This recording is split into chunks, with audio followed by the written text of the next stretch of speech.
nos habla sobre Ananías y Zafira, Hechos 5, y también nos habla de la persecución, y también nos habla de la persecución que sufrió los judíos, y nos habla de sanidades y milagros, todo este capítulo, ¿no? De lo que estábamos diciendo ahorita. Entonces, Hechos 5, Hechos 4 nos hablaba de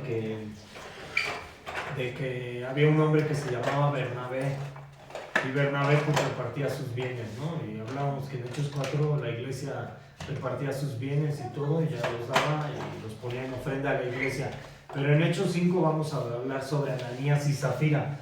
Ananías y Zafira, ¿qué hicieron? No, Ananías y Zafira pues trataron de persuadirse como que muy espirituales y todo, y trataron de decir que ellos realmente eran espirituales al vender una heredad, pero sustrajeron el precio. O sea, a quien trataron de engañar fue el Espíritu Santo, ¿no? Pero aquí tú te vas a dar cuenta que Pedro tiene lo que dice en 1 Corintios 12, ¿no?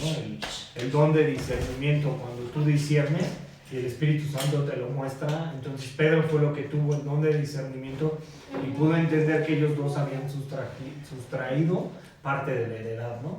Ananías y Zafira tal vez eran cristianos devotos, porque estaban en ese momento siguiendo a Jesús, ¿no? Siguiendo la doctrina de los apóstoles, y tal vez eran cristianos devotos, pero Ananías y Zafira lo que más bien era que tal vez no perdieron su salvación, ¿no? Aquí podemos ver que tal vez Dios no nos quita la salvación cuando tú ya recibiste al Señor en tu corazón y realmente lo confesaste como tu Salvador. Tú ya no puedes perder tal vez la salvación, pero lo que sí, Dios te puede disciplinar, ¿no? Como a ellos, ¿no? O sea, podemos ver que hay dos hombres que son disciplinados por tratar de engañar al Espíritu Santo, la tercera persona de la Trinidad, ¿no? Entonces también nosotros, puede pasar eso, ¿no? A veces el Espíritu Santo, también a veces Dios no pierdes tu salvación, pero lo que sí puede pasar es que de repente Dios nos discipline, ¿no? O sea, y pues con la muerte, ¿no? Como lo vemos aquí, ¿no? O sea, a veces Dios también te disciplina, ¿no? Con la muerte. Entonces, fíjate, dice, del verso 1 al 2, dice, la iglesia crece a pesar de la oposición. Aquí también la iglesia va a crecer a pesar de la oposición. Siempre los judíos trataban de qué hacer, de no dar nombre al nombre de Cristo, sino perseguían a los demás, ¿no? O sea, y empieza la oposición, y eso es lo que empieza también. A veces hay oposición, ¿no? Cuando tú te pones a predicar la palabra de Dios, siempre el enemigo se puede oponer el enemigo y todo, ¿no? Entonces, aquí está la mentira de Ananías y Zafira, el verso 1 al 2, lo que dijeron Ananías y Zafira. Dice, pero cierto hombre llamado Ananías, con Zafira su mujer vendió una heredad y sustrajo del precio sabiéndolo también su mujer, y trayéndolo solo una parte la puso a los pies de los apóstoles. Entonces, ellos, después de que vieron la generosidad de Bernabé, lo que habíamos hablado, cuánto era respetado en Hechos 4:36 al 37, Ananías y Zafira decidieron que ellos querían recibir el mismo respeto. Entonces, cuando dice sustrajo del precio, ellos vendieron la heredad y dieron solamente una porción a la iglesia, mientras decían que habían dado todo a la iglesia sacrificialmente, ¿no? O sea, realmente eran los que estaban haciendo, siendo engañados. Y aquí podemos ver que la antigua palabra para sustrajo es nostizomai, que significa malversar. La misma palabra que se usa con el robo de Acán en la traducción griega del Antiguo Testamento en Josué 7:21. ¿Qué fue lo que hizo Acán? El pueblo de Israel no podía ganar las batallas en Josué 7, porque el pueblo de Israel no podía ganar las batallas porque había dentro del pueblo de Israel un anatema, un maldito, ¿no? O sea, ¿qué fue lo que hizo Acán? Acán atesoró un lingote de oro y un manto babilónico. Entonces Dios le habló a Josué y le dijo que sacara el anatema, porque ¿qué era lo que hacía el anatema? Porque a causa de Acán, anatema significa maldito en el griego, a causa de Acán el pueblo de Israel no podía ganar las batallas. Acuérdate que el libro de Josué se trata de que Dios ya les da la tierra prometida a los israelitas, y se reparten la tierra prometida y pelean contra diferentes pueblos, pero aquí no podían ganar esa parte. ¿Por qué? Porque a causa de Acán estaban siendo maldecidos, ¿sí? Entonces Eso lo podemos ver, fíjate, dice, la única otra vez que nos fisoimai es usada en el Nuevo Testamento, significa robar también. Fíjate, Tito 2.10, vamos a Tito 2.10, ve lo que dice Tito, Tito Capotito, capítulo 2, verso 10, dice, no defraudando, sino mostrándose fieles en todo, para que en todo adornen la doctrina de Dios nuestro Salvador, ¿no? O sea, eso es lo que nos dice en el Nuevo Testamento, no defraudando. O sea, fue la parte que aquí estamos diciendo eso, ¿no? O sea, eso fue lo que hicieron ellos, robar, ¿no? Fíjate, ahora dice, la historia de Ananías es para el libro de Hechos, lo mismo que la historia de Acán es para el libro de Josué. En las dos narraciones un acto de engaño interrumpe el progreso victorioso del pueblo de Dios, ¿no? O sea, ¿qué era lo que estaba haciendo Ananías y Zafira? Pues estaban deteniendo también la obra de Dios al pecar, ¿sí me entiendes? O sea, y eso era lo que hacía Acán. Acán detenía la obra de Dios, ¿sí? Entonces, fíjate, dice, al hombre lo podemos engañar, o sea, lo que hicieron Ananías y Zafira pudieron engañar al hombre, pero a Dios no lo podemos burlar. En Gálatas 6.7 nos dice que Dios no puede ser burlado, ¿sí? Y en Marcos 4.22 nos dice que no hay nada oculto que no tenga que ser manifiesto, sino antes todas las cosas salen a la luz. Entonces a veces podemos de repente vernos bien espirituales y todo, y así tener apariencia de piedad, como dice la Biblia, pero realmente a veces no lo somos, ¿sí? ¿Sí me entiendes? O sea, entonces eso es lo que estaban tratando de hacer Ananías y Zafira, tratándose de ver muy espirituales, tratando de decir, no, yo sí adoro al Señor y yo esto, y ya puse mi ofrenda y todo, pero realmente estaba en su corazón, estaba desviado, Satanás se había postrado en ellos, ¿no? Entonces por eso el salmista también nos dice en uno de los salmos, examina mi corazón y muéstrame si hay camino de perversidad en mí. Y la Biblia también dice que quién podrá entender sus propios errores y librarlo de los que les son ocultos, ¿no? O sea, realmente eso era lo que estaban tratando de hacer Ananías y Zafira, creyéndose muy espirituales, pero realmente no estaban siendo tan espirituales. Fíjate, según Calvino, estas son las maldades debajo del pecado de Ananías, más allá de un simple intento de engañar a Dios y a la iglesia, un desprecio hacia Dios, defraudando sacrilegios, vanidad y ambición perversa, falta de fe, la corrupción de una buena y santa orden e hipocresía, ¿no? Eso es lo que había en el corazón de Ananías y Zafira. La semana pasada vimos Mateo 5, o la antepasada, y en Mateo 5 nos hablaba de las bienaventuranzas. Una de las bienaventuranzas es, bienaventurados los limpios de corazón, porque ellos verán a Dios. ¿Qué es un limpio de corazón? Entonces, la vez pasada yo platicaba con una persona y decimos, ¿y tú te consideras limpio de corazón? Pues no, yo creo que nadie a veces, ¿no? En nuestro corazón hay perversidad, hay todo, ¿no? Pero sí es algo que Dios puede tratar dentro de nuestro corazón, ¿sí? O sea, por eso la Biblia nos dice, examina mi corazón y muestra si hay camino de perversidad en mí. Nuestro corazón, la Biblia lo muestra en Jeremías 17, engañoso y perverso. ¿Y cómo vamos a ser tratados dentro de nuestro corazón? Pues como a través de la palabra, a través de la comunión con Dios. Dios sí puede cambiar nuestro corazón, ¿sí me entiendes? Y puede ver nuestra perversidad y nos puede mostrar nuestro pecado, ¿sí me entiendes? Entonces por eso Jesús dijo, bienaventurados los limpios de corazón. Acuérdense que la iglesia pues no es un lugar donde haya pura gente buena, ¿no? Sino en la iglesia somos puros pecadores, ¿no? Y realmente tenemos que confesar nuestro pecado y alinearnos a la voluntad de Dios. Entonces por eso el salmista en el Salmo 19:12 dice, ¿quién podrá entender sus propios errores y librarlo de los que le son ocultos? Dentro de nuestro corazón hay pecado oculto, ¿sí? Pero a través de Cristo Él nos lo puede mostrar, ¿sí? Y nos puede mostrar cuál es nuestro corazón, ¿sí? Entonces por eso es esa parte, ¿no? En donde la iglesia tiene que ser confrontada y tiene que ser lavada a través de la palabra que representa el agua, según Efesios 5. La iglesia tiene que ser confrontada a través de la palabra. Fíjate, el verso 3 al 4. Pedro confronta a Ananías. Ahora Pedro va a confrontar a Ananías, dice, y dijo Pedro, Ananías, ¿por qué llenó Satanás tu corazón para que mintieses al Espíritu Santo y sustrajeres del precio de la heredad? Aquí se puede cumplir lo que dijo Santiago en Santiago 4:7 o lo que dijo Pedro en 1 Pedro 5:8. Satanás, ¿cómo lo representa a Pedro, ¿no? Como un león rugiente a ver a quién devora, ¿no?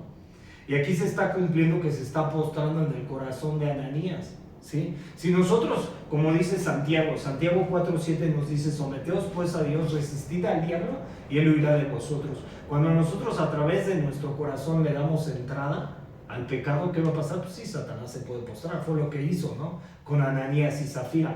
Fíjate, dice: reteniéndola no se te quedaba a ti, y vendida no estaba en tu poder. ¿Por qué pusiste esto en tu corazón? No has mentido a los hombres, sino a Dios. Al oír Ananías estas palabras, cayó y expiró, y vino un gran temor. Fíjate, y vino un gran temor. Dice, sobre todos los que lo oyeron, ¿no? Entonces, ¿te das cuenta que viene un gran temor cuando Ananías trata de mentir? ¿Sí me entiendes? Y muere. O sea, y eso es lo que hace el pecado. A veces tu pecado te puede alcanzar, y el pecado que puede hacer, pues llevarte a la muerte, ¿no? Eso es lo que pasa. La Biblia dice en Gálatas 6:7, Dios no puede ser burlado, ¿no? Fíjate, dice, Ananías, ¿por qué llenó Satanás tu corazón?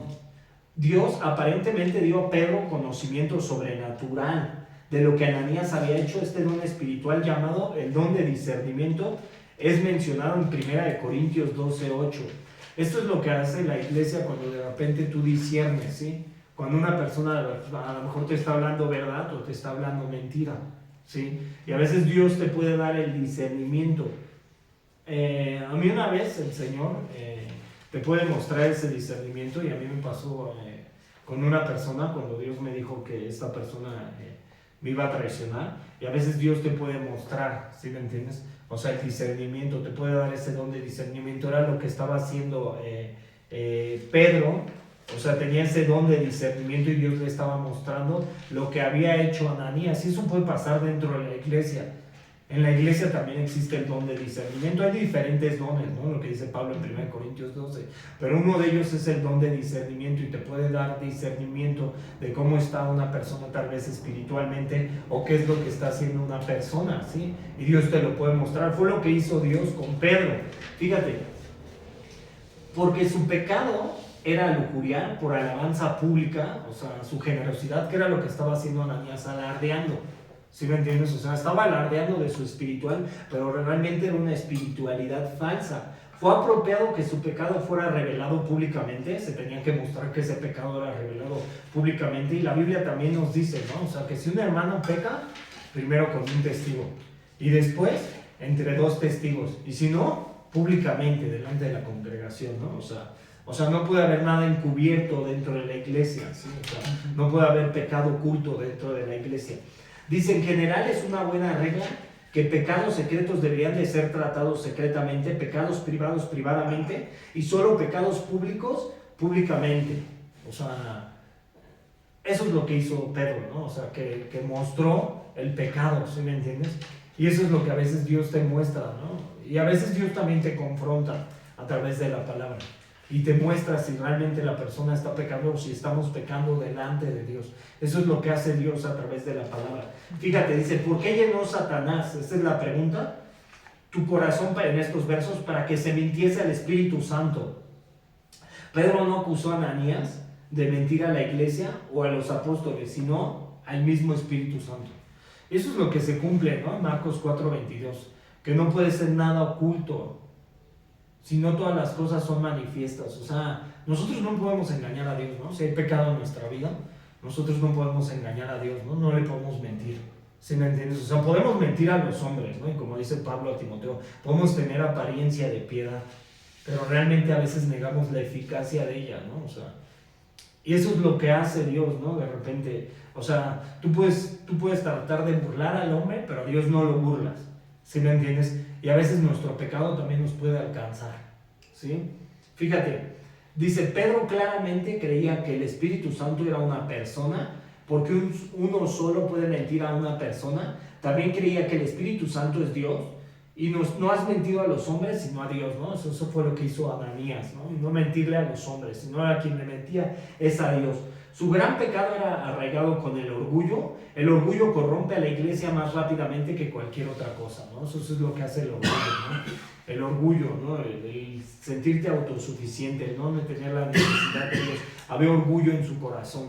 Fíjate, Y dice, reteniéndola no se te quedaba a ti y vendida no estaba en tu poder. Esto muestra que innecesario era su pecado. Ananías fue libre de usar el dinero para lo que él quisiera, excepto como una manera de hinchar su imagen espiritual y orgullo, ¿no? O sea, de pavonearse, ¿sí me entiendes? De decir, yo soy bien espiritual y yo estoy ayudando a la iglesia y todo eso, si no era lo que él quería demostrar, orgullo en su corazón, ¿no? O sea, era lo que mostraba Ananías. Fíjate, ahora el verso 5 al 6, la muerte de Ananías.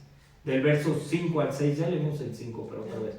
Dice el 6, vámonos. Y levantándose los jóvenes lo envolvieron y sacándolo lo sepultaron. ¿Esto para qué era? Para que la iglesia tuviera un temor, ¿no? Que el Espíritu Santo ya estaba ahí. Acuérdate que en Hechos 2 Jesús le dijo, ¿no? Y ahora vino el Espíritu Santo sobre ellos en el Pentecostés y Dios les dio el Espíritu Santo, y lo que estaba mostrando el Espíritu Santo era que realmente estaba con ellos, y por eso sucedió esta situación, ¿no? Que Ananías muriera para que se dieran cuenta que el Espíritu Santo realmente estaba con ellos, ¿no?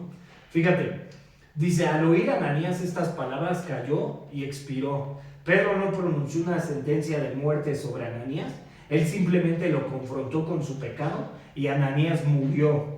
No es para la iglesia pronunciar una sentencia de muerte sobre nadie, o sea, a nosotros no podemos decirle a nadie, ¿no? O sea, la Biblia dice en Gálatas 6:1 que si vemos un hermano que está pecando, tenemos que, ¿qué, no? Reprenderlo, ¿no? O sea, pero en amor, ¿sí me entiendes? No vaya a ser que nosotros también seamos tentados, ¿no? O sea, pero realmente, o sea, no es nosotros el pronunciar sentencia, ¿no? O sea, el decir, ¿sabes qué? Tú estás pecando, tú estás mal, o sea, al final de cuentas, quien trata con su pecado es Dios, ¿no? Nosotros como iglesia no podemos ser jueces, por eso Jesús dijo, no mires la paja en el ojo de tu hermano, sino en la viga propia, ¿no? Entonces, nosotros no podemos ser jueces como iglesia o juzgar a nadie. Lo único que nos queda también es orar por los demás, ¿sí me entiendes? Si vemos un hermano que está caminando mal delante de Dios y de repente yo llegué a escuchar casos, ¿no? De un hermano que dijo, no, es que yo vi a un hermano que iba saliendo de un hotel y tiene a su esposa, ¿no? Lo puedes confrontar, pero también lo ideal sería orar por él, ¿no? ¿Sí me entiendes? O sea, sería lo ideal, ¿no? Porque realmente no podemos juzgar a nadie, ¿sí me entiendes? Si al final de cuentas tu pecado te puede alcanzar, o también a veces te puedes apartar de Dios, ¿no? O sea, cuando el pecado ya está muy grave, ¿qué es lo que hace? Te apartas de Dios, ¿no? Entonces, fíjate, no podemos juzgar a nadie por su pecado.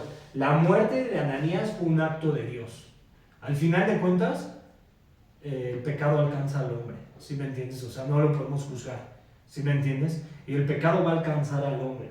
Fíjate, la manera física en la que murió Ananías quizá fue un infarto del corazón causado por susto o terror. Vivía en un tiempo y entre un pueblo que realmente creían que había un Dios en el cielo a quien todos debemos rendir cuentas. Le daba miedo tener su pecado expuesto y saber que era responsable ante Dios por ello. No obedeció ni debatió cuando confrontó con su pecado. Él cayó y expiró. Cayó y expiró. El susto de ser expuesto era demasiado para Ananías. Para muchos cristianos en su compromiso su mayor miedo no es el pecado en sí, sino el ser descubiertos, ¿no? O sea, a veces, ¿qué es lo que más? O sea, ¿qué tratas de hacer? Pues ocultarlo, ¿no?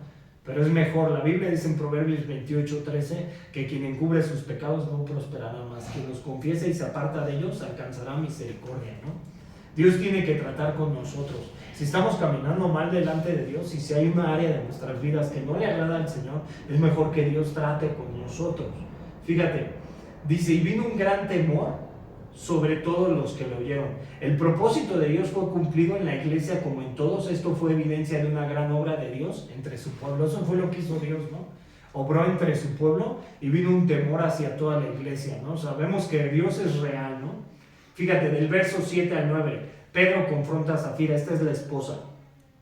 Pasando un lapso como de 3 horas, sucedió que entró su mujer no sabiendo lo que había acontecido. Entonces Pedro le dijo, dime, ¿vendiste en tanto la heredad? Y ella dijo, sí, en tanto. Y Pedro le dijo, ¿por qué conveniste en tentar al Espíritu del Señor? He aquí a la puerta, a los pies de los que han sepultado a tu marido y te sacarán a ti. O sea, ¿qué fue lo que le sucedió a la esposa? La esposa también encubría el pecado. ¿Y qué pasó? Pues también ella murió. Fíjate, Zafira era una participante a sabiendas y voluntaria en el pecado. Al igual que en el descarado encubrimiento, el juicio de Dios de ella era tan justo como su juicio en Ananías. La Biblia nos habla de mujeres piadosas, pero también nos habla de mujeres que participaron en el pecado de su esposo o lo convienen. Jezabel no era una mujer que era judía, pero Acab sí era un rey judío. ¿Y qué era lo que hacía Acab? Acab seguía lo que decía su esposa. ¿Y qué fue lo que hizo su esposa? Introdujo la idolatría de Baal en Israel, ¿sí me entiendes? O sea, hizo pecar al pueblo de Israel. Entonces, hay mujeres piadosas, como quien una de ellas es Abigail. Tú lo puedes ver en Samuel. Abigail sabía que Nabat era un hombre perverso, pero ¿qué fue lo que hizo Abigail? Abigail le dijo a David que no matara a Nabal, que su juicio iba a llegar por medio de Dios. Entonces eso es lo que hace una mujer piadosa, ¿sí me entiendes? Una mujer piadosa, si ve que su esposo está mal, lo confronta. Una mujer piadosa lo que hace es que ora por su esposo, ¿sí? Pero una mujer que consiente el pecado que hace, pues lo permite todo, ¿sí me entiendes? Es como a lo mejor a mí, ¿no? Que a lo mejor me viera, pues no sé, ¿no? Tomando algo, ¿no? ¿Sí me entiendes? Y a lo mejor que me dijeron, oye, ¿sabes qué? Pues está mal, ¿no? De ahí te sacó el Señor. ¿Sí me entiendes? Y eso es lo que hace una mujer piadosa, trata de confrontar el pecado, ¿sí me entiendes? Si no, no lo encubre, ¿sí? Porque si no está siendo participante. ¿Qué fue lo que hizo Zafira? Zafira participó del pecado y Zafira también murió. Entonces no podemos encubrir nada. Fíjate, del verso 10 al 11, la muerte de Zafira, del verso 10 al 11, dice así. Dice, al instante ella cayó a los pies de él y expiró, y cuando entraron los jóvenes la hallaron muerta y la sacaron y la sepultaron junto a su marido, y vino gran temor sobre toda la iglesia y sobre todos los que oyeron estas cosas, ¿no? O sea, también fue manifiesto que Zafira muriera, ¿sí? Porque estaba participando de lo mismo, ¿no? Entonces, la mujer, ¿cómo tiene que hacer? Hay dos tipos de mujeres, ¿no? Una que es virtuosa y la otra como es insensata, ¿no? O sea, entonces la mujer como tiene que ser virtuosa. Fíjate, Ananías y Zafira, las dos murieron, pero no necesariamente significará que no fueran al cielo. Es imposible decir con seguridad porque solamente Dios sabe, pero podemos ver que es posible para un cristiano cometer un pecado de muerte. Fíjate, vamos a Primera de Juan, capítulo 5, verso 16 al 17. Primera de Juan, capítulo 5, verso 16 al 17, y dice así: si alguno viere a su hermano cometer pecado que no sea de muerte, pedirá y Dios le dará vida. Esto es para los que cometen pecado que no sea de muerte.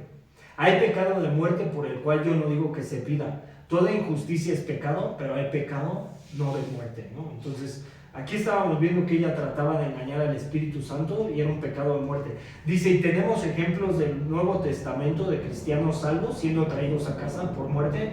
Uno de ellos es 1 Corintios 11, 27 al 32. Los verdaderos cristianos no pierden su salvación por pecar. El castigo de Ananías y Zafira, aunque extremo, era solamente para esta vida, ¿no? O sea, Dios los disciplinó.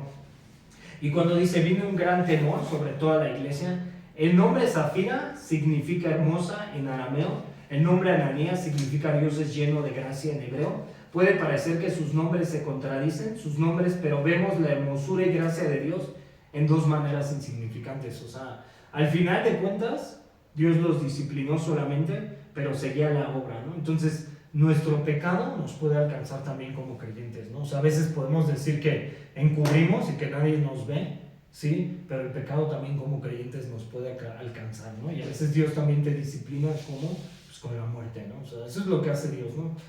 Y yo he visto personas, ¿no? Que por ejemplo les he dicho, ya no te drogues, ya no tomes, ya no te drogues, ya no te drogues, hasta que el Señor les dice, ven, ya, acá, hasta aquí. ¿Sí me entiendes? Y eso es lo que hace Dios, ¿no? O sea, de por sí tenemos una vida, como cristianos a veces también tenemos una vida de luchas, de batallas. Pero eso es lo que hace Dios con el pecado. Al final de cuentas te termina disciplinando y te puede disciplinar con la muerte. Y eso fue lo que hizo, ¿no? O sea, y eso es lo que yo he visto con personas, ¿no? O sea, que de repente les he dicho, la droga, ya no. Y de repente cuando ves, pues el Señor los disciplina, ¿no? Con la muerte, ¿no? Fíjate, ahora el verso 12. Poder mostrado por milagros y unidad, dice, y por la mano de los apóstoles se hacían muchas señales y prodigios en el pueblo, y estaban todos unánimes en el pórtico de Salomón. Entonces, se hacían prodigios, milagros. No se nos dice que estas señales y prodigios eran, probablemente eran como los vemos en Hechos y en los Evangelios: sanidades, liberaciones de poderes demoníacas, bendiciones inusuales. O sea, ahora, ¿qué era lo que hacían los apóstoles? Pues a lo mejor imponían las manos y la gente sanaba, oraban por los enfermos y la gente sanaba, ¿no? Hacían liberaciones, ¿no? O sea, porque estaban llenos del Espíritu Santo. O sea, realmente ahí había cristianos verdaderos, ¿no? Y eso es lo que a veces nosotros también como cristianos, cuando nosotros vemos a alguien mal y si oramos por ellos, también Dios puede hacer la obra a través de las personas, ¿no? Cuando oramos por los demás. Eso es lo que hace Dios, ¿no? Cuando nosotros vemos a alguien que a lo mejor está mal espiritualmente o está deprimido, triste, y oramos por ellos, y el Espíritu Santo puede hacer la obra en las personas, ¿no? Fíjate, dice, no se nos dice que estas señales prodigios probablemente eran como lo que vemos en Hechos, ya lo leímos: sanidades, liberaciones de poderes demoníacas y bendiciones inusuales. Ahora del verso 13 al 14. De lo demás, ninguno se atrevía a juntarse con ellos, mas el pueblo los alababa grandemente, y los que creían en el Señor aumentaban más, gran número, así de hombres como de mujeres, ¿no? Aquí hay un avivamiento sin duda, ¿no?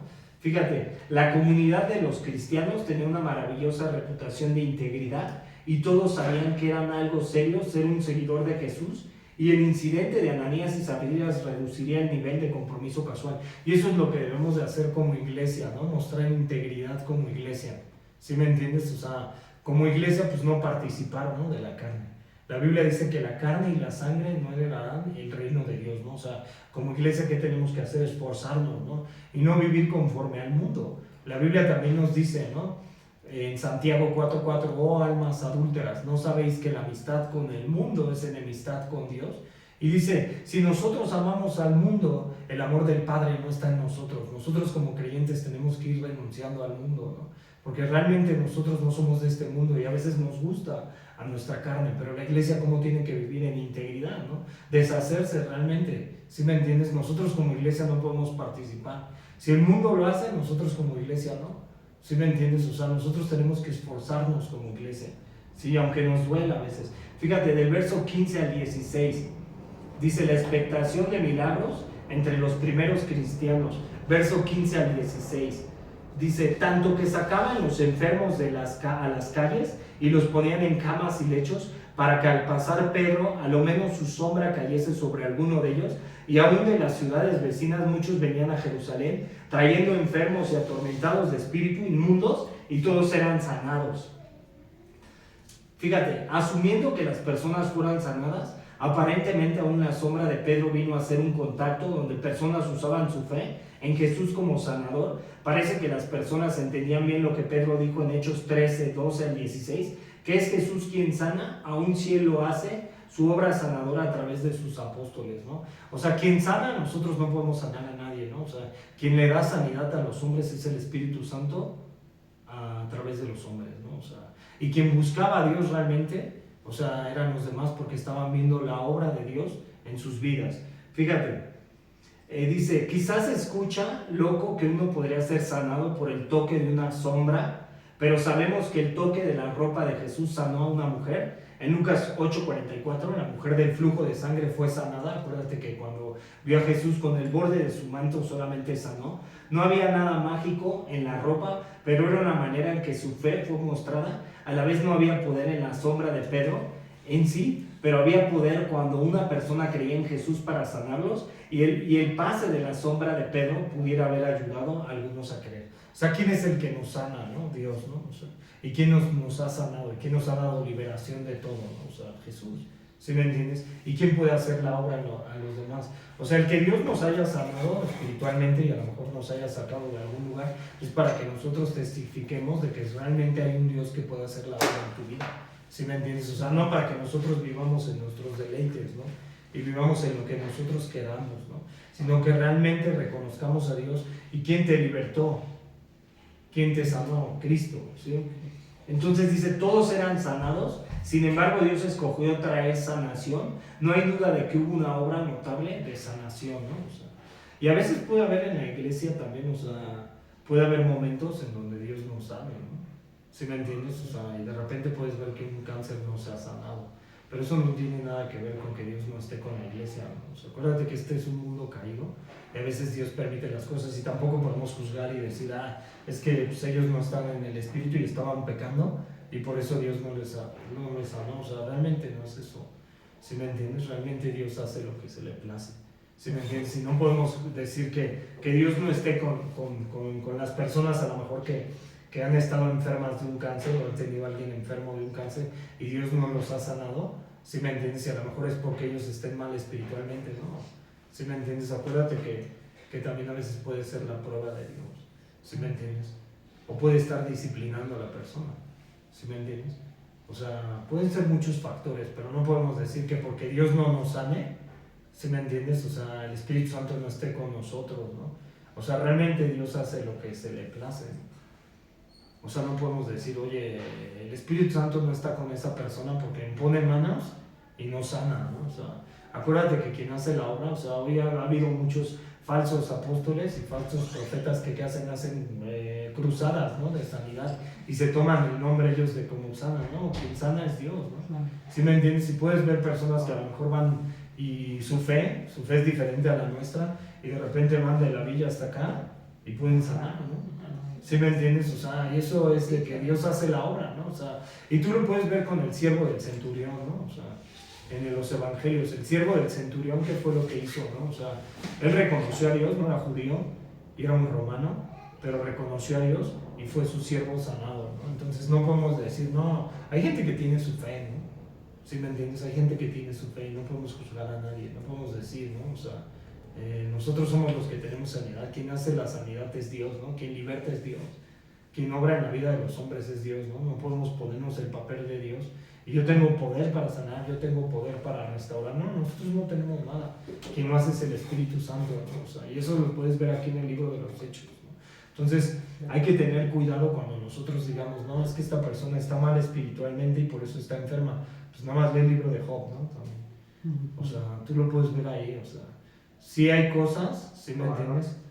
Que no podemos apuntar con el dedo, ¿no? Y eso fue lo que nos está diciendo aquí con Ananías y con Zafira, ¿no? O sea, Dios nos disciplinó, pero nosotros como iglesia no podemos juzgar a nadie, ¿no? O sea, al final de cuentas Dios es quien disciplina, ¿no? Porque a veces nos ponemos el papel de Dios y nos hacemos bien espirituales y decimos, Él está así por sus pecados y Él está batallando por esto, por aquello, y entonces lo señalamos, ¿no? Y entonces tenemos que tener cuidado. Por eso la Biblia dice, ¿por qué pones la paja en el ojo de tu hermano? No podemos decir, estos no sanaron porque están mal delante de Dios, ¿no? O este no sanó porque está mal delante de Dios. No, Dios hace lo que se le place y Él es soberano. ¿Sí me entiendes? Y a veces yo he visto personas que a lo mejor he orado por ellas y pues no sanan, ¿no? Pero cuando el Señor se las lleva, reciben al Señor en su corazón y están en mejor lugar que nosotros, ¿no? O sea, ellos ya no están sufriendo, ¿no? A lo mejor de participar aquí en la carne, ¿no? De estar en la carne, ¿no? O sea, ¿sí me entiendes? Porque aquí pues en el mundo, acuérdate que pues, esto es caído, ¿no? Pero ellos están en mejor lugar que nosotros, ¿no? O sea, y a veces no podemos decir eso. Fíjate, del verso 17 al 18, dice así del verso 17 al 18, ahora Pedro y Juan, por lo que habían hecho, van a ser perseguidos. Y eso es lo que a veces también es parte de seguir a Jesús, ¿no? Fíjate, entonces levantándose el sumo sacerdote y todos los que estaban con él, esto es la secta de los saduceos, acuérdate que los saduceos no creían en el ángel ni en la resurrección, se llenaron de celos y echaron mano a los apóstoles, mas los pusieron en la cárcel pública. O sea, esto fue lo que hicieron, ¿no? O sea, por estar siguiendo a Jesús ahora son perseguidos. Y a mí se me viene mucho en la mente, se me viene mucho, por ejemplo, ahorita en Siria, ¿no? Que niños pues están siendo perseguidos y matados por causa del evangelio, ¿no? O sea, y era lo que estaban sufriendo los apóstoles. Y a veces pues puede haber persecución, ¿no? Hasta de nuestra misma familia, de personas. Cuando nosotros creemos en Cristo, pues muchas personas que te van a decir, ay, ¿a poco tú crees? Y a veces muchos también lo van a aceptar, ¿no? Porque dicen, bueno, es que yo sí creo, pero a lo mejor no quieren tener compromiso con Dios, ¿sí me entiendes? Pero muchos tal vez no lo van a aceptar, ¿sí me entiendes? Y va a haber una oposición. Acuérdate que cuando tú te vuelves a Cristo eres enemigo del mundo y también del enemigo. Y a veces va a haber personas donde también se opongan porque tú estás predicando a Cristo, ¿no? O sea, y no lo dudes, ¿no? Y a veces te pueden hacer escarnio, burla, ¿no? Porque tú estás siguiendo a Jesús. ¿sí me entiendes? Pero realmente Jesús es real, ¿no? Y eso es lo que pasa también vemos lo que pasa en Siria y lo que está pasando por seguir a Jesús, ¿no? O sea, no sé si a veces el celular, a veces por lo que hablas, escucha, pero realmente, bueno, yo creo que sí, ¿no? Me salen a veces mucho en internet muchas cosas de que pues matan así, o matan, por ejemplo, en África, ¿no? En el Congo, o también están cerrando las iglesias en Tapachula, en Chiapas, ¿no? Ahorita, ¿no? Entonces, pues también hay que ver las señales, ¿no? ¿Qué es lo que está pasando, ¿no? En el mundo, y hay que ver qué es lo que está sucediendo, ¿no? A lo mejor no nos toca a nosotros verlo, pero realmente eso es lo que pasa. Cuando nosotros seguimos a Jesús, vamos a ser perseguidos por el mundo, ¿no? Y el enemigo, ¿no? O sea, eso es lo que estaban siendo los discípulos. Fíjate, se llenaron de celos. Los apóstoles, como Jesús, a quien representaban, fueron perseguidos por sus buenas obras, popularidad, fueron una amenaza entre el status quo del establecimiento religioso de los judíos. Tristemente, el establecimiento religioso de aquel día dejó peor a las personas, no mejor. Ahora, del verso 19 al 20, fíjate cómo un ángel del cielo, o sea, aquí puedes ver, y en el libro de Hechos te vas a encontrar cómo los libertó, ¿no? O sea, y cuando a veces nosotros sintamos persecución o estemos oprimidos, pues puedes orar, ¿no? O sea, eso fue lo que está sucediendo. Un ángel del cielo los va a libertar. Fíjate, más un ángel del Señor, del verso 19 al 20, más un ángel del Señor abriendo de noche las puertas de la cárcel y sacándolos dijo: id puestos en pie en el templo, anunciad al pueblo todas las palabras de esta vida, ¿no? O sea, ¿por qué los libertó el ángel? Para que dieran testimonio. ¿Sí me entiendes? ¿Y por qué a veces Dios te quita de la pasión? Para que tú des testimonio de Dios. ¿Sí me entiendes? O sea, eso es lo que hizo ese ángel, ¿no? O sea, y los ángeles son reales. Fíjate, dice, posiblemente solo entendieron que esto fue un ángel en retrospecto, con frecuencia ángeles con apariencia humana, y quizá no sea siempre fácil reconocer un ángel. Fíjate, Hebreos 13:2, vamos, primero Lucas 24, 3 al 7, Lucas 24, o sea, los ángeles pueden tomar cualquier forma, ¿no? O sea, para acabar, ¿no? 24, 3 al 7 dice: y entrando no hallaron el cuerpo del Señor Jesús. Aconteció que estando ellas perplejas por esto, he aquí se pararon junto a ellas dos varones con vestiduras resplandecientes, y como tuvieron temor y bajaron el rostro a tierra, les dijeron: ¿por qué buscáis entre los muertos al que vive? No está aquí, sino que ha resucitado. Acordaos de los que aún hablo, cuando aún estaba en Galilea, diciendo: es necesario que el Hijo del Hombre sea entregado en manos de hombres pecadores, y que sea crucificado y resucita el tercer día. Entonces, dos hombres les hablaron, o sea, y aquí estás viendo que un ángel los liberta. Ahora Hebreos 13:2 nos dice esto. Hebreos 13:2, ¿no? Hebreos 13:2. No olvidéis de la hospitalidad, porque por ella algunos sin saberlo hospedaron ángeles. O sea, los ángeles pueden tener diferentes formas, ¿no? O sea, y pueden tomar cualquier... Además, los ángeles no tienen ni sexo, ¿no? O sea, realmente tú puedes leer en el Evangelio dice eso, ¿no? Cuando un hombre va a morir y la mujer fue esposa de 6 hombres que eran hermanos, dijo: en la resurrección, ¿de quién será esta esposa? Y Jesús les contestó, dice que en la resurrección serán como los ángeles del cielo, ¿no? Que no se casan y se dan en casamiento, ¿no? O sea, sí, cuando nosotros estemos en la resurrección, pues se acabó hasta el sexo, ¿no? ¿Sí me entiendes? O sea, y realmente eso vemos, ¿no? O sea, que cuando esté en el cielo el hombre, ya todo terminó, ¿no? O sea, y no va a haber ni siquiera sexo. Entonces, por eso los ángeles en la tierra pueden tomar diferente forma, ¿no? ¿Sí me entiendes? Entonces, por eso la Biblia nos dice que no nos olvidemos de la hospitalidad, porque uno sin saberlo hospedaron ángeles. Fíjate, dice: id puestos en pie en el templo. El rescate de prisión fue maravilloso, pero fue con un propósito, fue para que pudieran comunicar su obra. Dios no nos libró primordialmente para seguridad y confort, fueron librados con un propósito, y después de no fueron librados para siempre, ¿no? O sea, ellos no fueron librados para siempre, fíjate, y lo vamos a leer, fíjate. La historia más tarde de estos apóstoles y otros asociados con ellos en la iglesia primitiva muestra que a veces Dios libera por un milagro y a veces no lo hace. O sea, lo mismo que la sanidad, ¿sí me entiendes? Y fíjate, vas a ver cómo murieron los apóstoles. Según la historia de la iglesia y tradición de la iglesia, que son más o menos confiables. Ángeles no siempre los libraron. Mateo fue decapitado con una espada. El evangelio de Mateo fue escrito por Mateo. Marcos, otro evangelio, murió uno de los discípulos en Alejandría después de ser arrastrado por las calles de la ciudad. Lucas fue ahorcado en un árbol de los Olivos en Grecia. Juan tuvo una muerte natural. Sin embargo, intentaron hervirlo en aceite, pero no tuvieron éxito. O sea, Juan fue a un caldero cuando estaba predicando la palabra de Dios por causa de un emperador romano, y después fue exiliado a la isla de Patmos, ¿no? Pedro fue crucificado de cabeza abajo en Roma. Jacobo fue decapitado en Jerusalén. Jacobo el menor fue tirado en un lugar alto y después agarrado a palazos. Felipe fue ahorcado. Bartolomeo fue azotado y golpeado hasta la muerte. Andrés fue crucificado y predicó lo más fuerte que pudo hablar a sus perseguidores hasta que murió.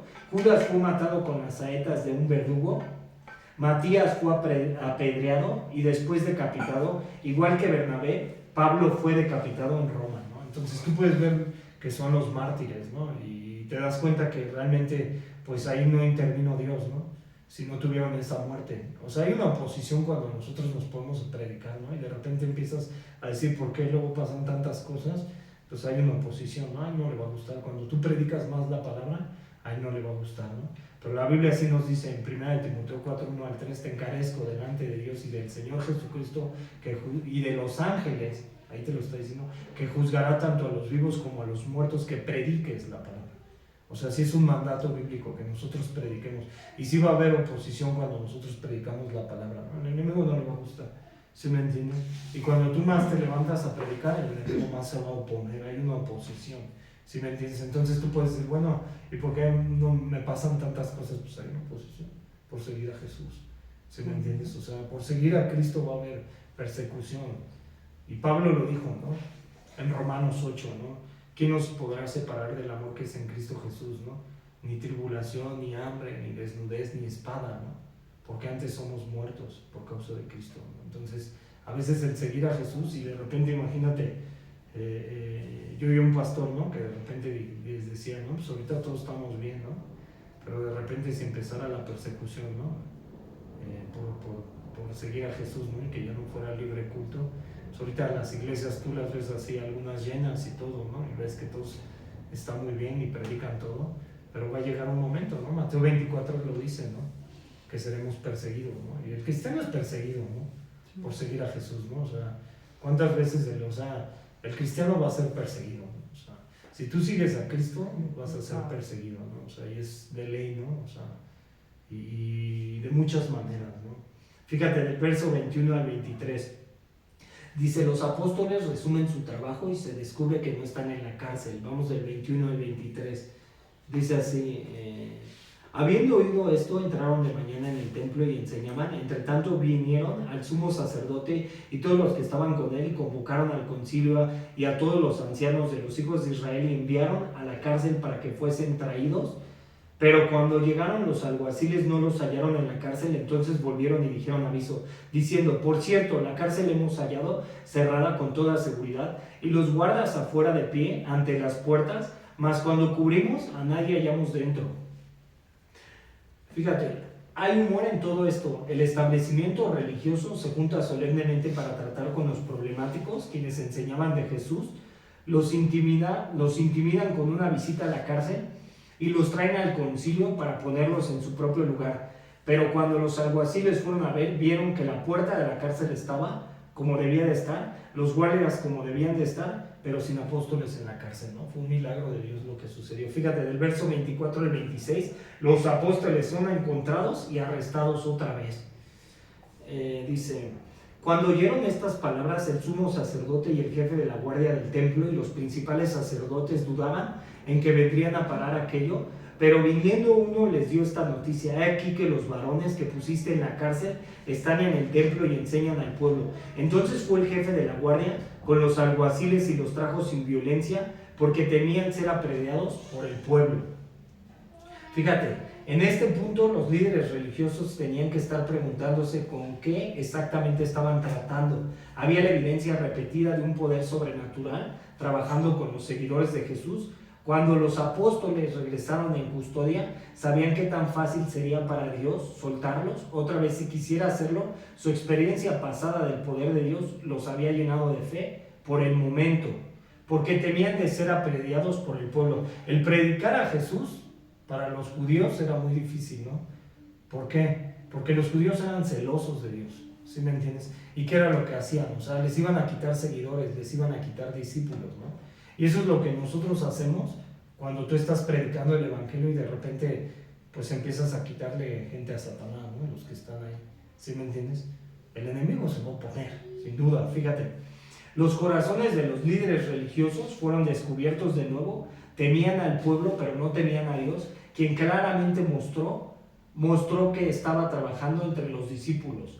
Del verso 27 al 28, la acusación contra los apóstoles.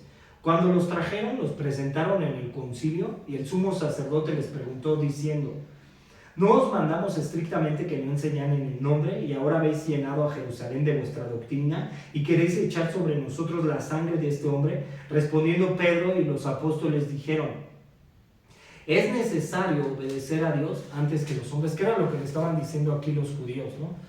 O sea, ahora quieren derramar sangre por causa de Jesús. O sea, lo que estaban haciendo, se estaban lavando las manos como Poncio Pilato, ¿no? O sea, y estaban culpando ahora a los apóstoles de Jesucristo, que ellos predicaban a Cristo, y los estaban culpando sobre la sangre de Jesús, ¿no? O sea, realmente ellos tenían un temor a Dios, pero realmente no lo reconocían.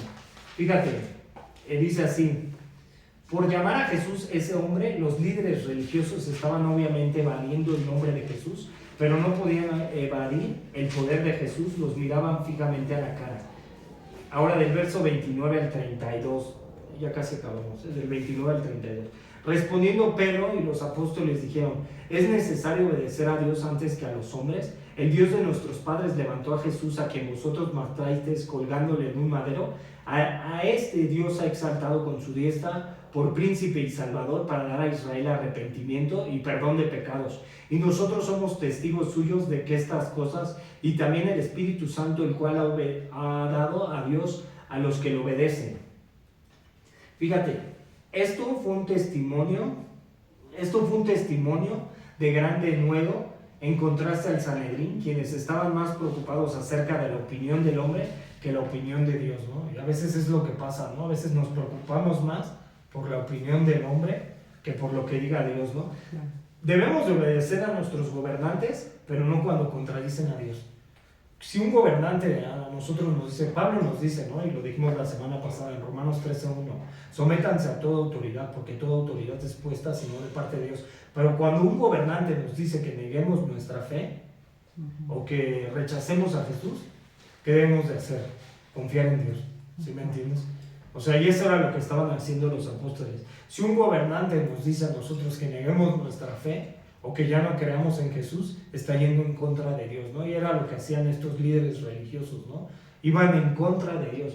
Fíjate, del 33 al 39, dice, del 33 al 39, ellos oyendo esto se enfurecían y querían matarlos. Entonces, levantándose en el concilio un fariseo llamado Gamaliel, doctor de la ley, o sea, un estudioso, venerado de todo el pueblo, mandó que sacasen fuera por un momento a los apóstoles y luego dijo: varones israelitas, mirad por vosotros lo que vais a hacer respecto a estos hombres. Ve lo que va a reconocer este hombre.